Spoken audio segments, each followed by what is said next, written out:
Hey, it's Drybear, and today I'm gonna bring you the truth about the insect glaive in Monster Hunter Wilds as someone who has played the weapon more than any other. Now, I don't know if I'm a main of any weapon in the Monster Hunter series, but I would say that the most amount of hours I put in any weapon across all Monster Hunter games is the insect glaive, and it is also one of the most drama-induced, controversial weapons in Monster Hunter Wilds because it has had a core part of its kit removed, and that is you can still do aerial attacks with the insect glaive. If you are an insect glaive enjoyer or a main in other games, you know that one of the best things about the insect glaive is that it has incredible air power. You can jump up into the air, you can dash around, and also in most Monster Hunter games, if you land an aerial attack, it will launch you back up into the air so you can continually strike again and again until you run out of stamina. Even in Rise, a lot of the times you were doing air attacks to follow up into a downward thrust, that down stab right on the weak point on the head or something to do a bunch of damage, and then do a ground combo.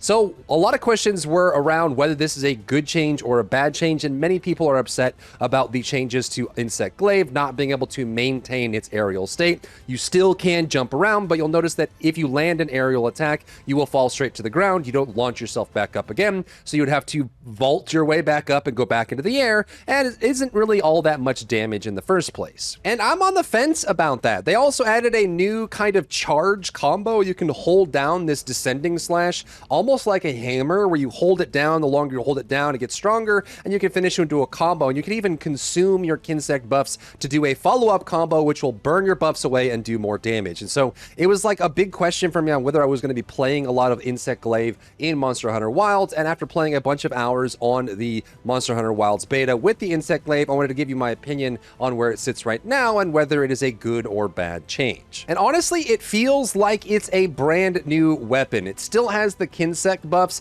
but the way you interact with them is quite different, and the way you move between combos is quite different as well. And to be fair, on the side of Capcom, giving them a little bit of credit, in most games outside of maybe Rise, the highest DPS combo for the insect glaive was always your ground game. It was always doing tornado slash combos, like ones into twos, back into ones, into finishing with the tornado slash, and then resetting in order to do as much damage as possible. That was almost always the best amount of damage, except for like doing ground combos into the downward thrust in Rise, which had crazy damage potential depending on how you played. The kinsect buff management is, in my opinion, the best it has ever been for insect glaive. You have the aerial, like you launch your kinsect, and in the beta, they gave us one of the most basic slow-moving kinsects in the game, so it's very hard to do it normally. Normally, when you play with the insect glaive, you would be shooting out the kinsect, letting it collide with a body part of the monster. Depending on the body part it collides with, it would give you a red, white, or an orange buff, or green to heal you, and you'd let it come back to you and you'd absorb that buff. What they've changed with this has been a crazy slew. Like, there's like 3 or 4 different things that are different about managing your kinsect buff that it makes it probably the best it's ever been in any Monster Hunter. So let's talk about the changes. First, by default, every kinsect can hold up to 2 buffs. Unless you land a special kinsect attack, then it can hold 3 buffs. So you can actually fully buff from 1 kinsect if you do the focus mode correctly, which is awesome. There's so many ways that you can just buff up and get all the buffs that you need. I've been fighting a bunch of like the 4 different monsters that we have in here. Most of them are okay, but I would say that the worm and then Ray Dow are definitely the hardest to get the orange buff on. So there's definitely still some awkwardness there.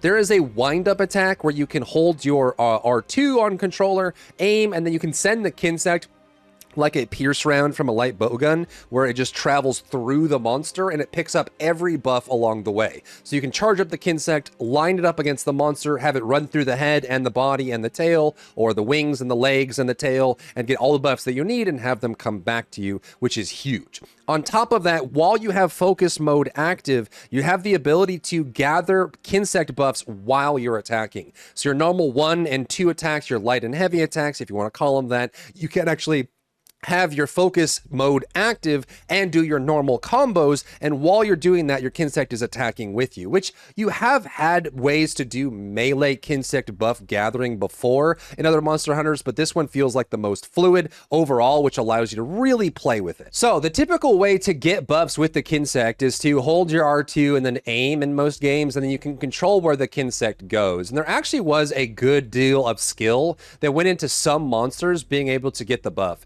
And you can see how slow the beta kinsect is. So you'd go gather your buffs, you'd shoot, you'd hit the weak point, and you'd bounce it around. For some bosses, like Betelgeuse and stuff like that, or even like the pickle, you'd have to aim it to get to their back, which is where their buffs were.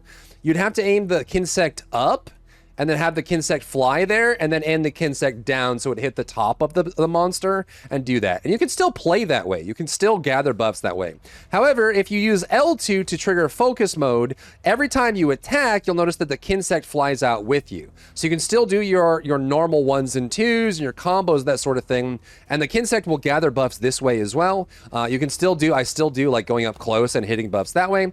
And the other way is to do this like drill pierce ammo shot as well. So you can hold down your triangle or attack 1 while you have your normal aim done, and then when you release, it'll drill the kinsect forward, gathering all buffs in general. And you'll notice in the top left corner, there is a state that the beetle is in right now, the kinsect is in, which is when the wings open, it can have 3 buffs on it instead of 2, so you can gather a whole bunch of buffs there. However, if you hit your focus attack on a wound, it will jump back, launch the kinsect into the wound, and instantly get all 3 buffs for you, which is huge. So once you're in focus mode, you just do your focus attack, which is this leaping strike.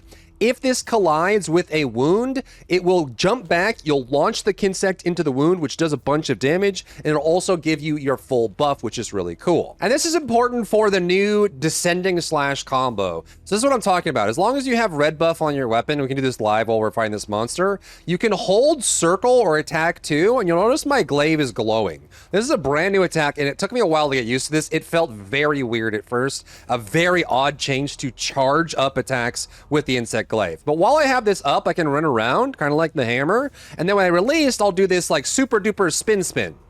So crazy spin damage there. However, you can finish that combo with an upward like spinning tornado attack. And when you do that, it consumes all your buff, but it does a bunch of damage. So let me show you what I've got here. So we go like this, and then I can do, if I had the full buffs here. Okay, so we got full buff power. We're going to charge up. We're going to release, and then we're going to go into the tornado attack. Crazy damage, and you hit that in the right spot, but you'll notice that I was able to get my buff back because the kinsect hit a wound, so then we can do it again. I don't know if this is going to be, like, how much this is. I found myself using this, like, on down states and being able to deal damage that way. But you'll notice as well, so now I have these wounds all over the target when I hold focus mode. If I hit the wound directly, they'll jump back, fire the kinsect in it, which does a bunch of damage, and you'll notice that the kinsect picked up all 3 buffs again. So your ability to get kinsect buffs in wilds is insanely crazy. It's so strong. I can burn all of these, gather the buffs again, go back into focus mode, try to hit the wound. If I can hit the wound. He's not cooperating. There we go. So I hit the wound, shoot them, and then he gets all the buffs. Boom, I'm back to full again. It is the fastest and most fluid it has ever been for gathering buffs. So the combination of being able to consume your buffs for a special attack and do special attacks because of it, as well as the ability to gather buffs faster and use wounds, you can even do things like this where you can kind of... I don't know if I got that or not. Looks like I didn't. Did that get it? Okay, there we go. You can do it like you can create wounds on their back and then do aerial wound breaks, which is pretty crazy. The overall, I think the ground game has improved significantly, and I can definitely appreciate the ability to gather buffs in multiple different ways, in so many different easy ways that you can maintain buffs for free. It doesn't feel like you're stuck in situations trying to get buffs up all the time. And the other improvement is you have a little bit more side to side and back game while you're playing with the insect glaive on the ground, which I can also appreciate. You can still do your 1-1-2-2 tornado slash combo into infinite continuation. You can still do that. Oh, Ray Dow's here.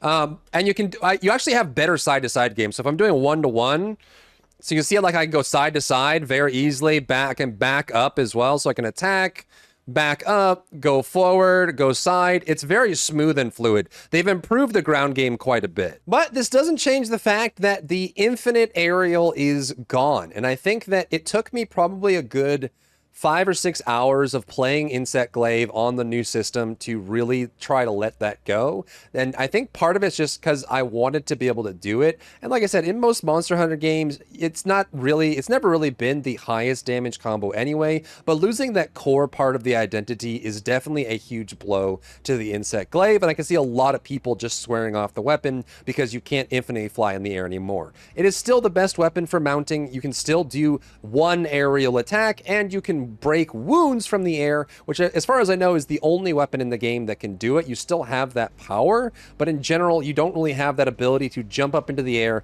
and constantly fight. Like if there's a Kushala in this game, you're not going to be able to just go back and forth while he's being annoying in the air. You will fall as you go down. You'll still have to use flash pods like everybody else, unless you have the mounting available and you'll be able to jump on him and actually do something with it. There's definitely going to be a challenge with that, and I think that the weapon just needs to be treated differently now. Even while relearning the Insect Glaive, I found that I was constantly trying to go into the air only to realize that it wasn't really worth it because we had just mounted, we had just tried to do something important, and the mounting's not available. We may as well just stay on the ground. So it plays differently. You really just need to treat it as a different weapon. I'm all for them doing things like trying to innovate on the game and reiterate on the game over and over time. Every new Monster Hunter has changes in weapons and characters and abilities and mechanics, and I think this is just definitely one of them. I love this new tornado attack. The ground attack is there, but it definitely doesn't really feel like kinsect or the Insect Glaive of old. It's quite different. It plays different.